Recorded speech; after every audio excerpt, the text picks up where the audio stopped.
Thank you for being with us. I think one of the things that people are going to want to know straight up is what is sacred leadership? Sacred leadership is what you have just completed your doctorate on, and it's such an intriguing sort of title. What does it mean?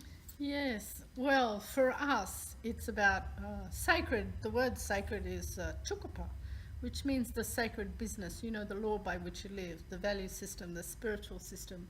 What I found in Western leadership theory and people who talk about leadership is that for them, sacred leadership is at the top of a consciousness, a way of thinking, being and doing, that a person becomes sacred in that way, so it inspires and motivates others. People like Nelson Mandela, Mother Teresa, Martin Luther King, Maya Angelou, various other people who inspire people to transform.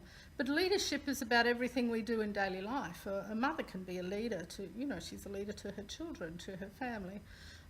We have leaders in our community who are very young because they're traditional custodians of law or culture.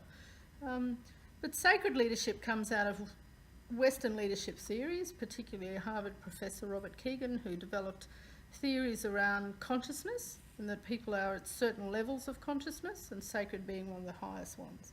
So then he said through his work and study and research that 1% of the world becomes sacred in the way in which they have consciousness of thinking, which means to integrate the whole planet, all relationships, families, communities and people.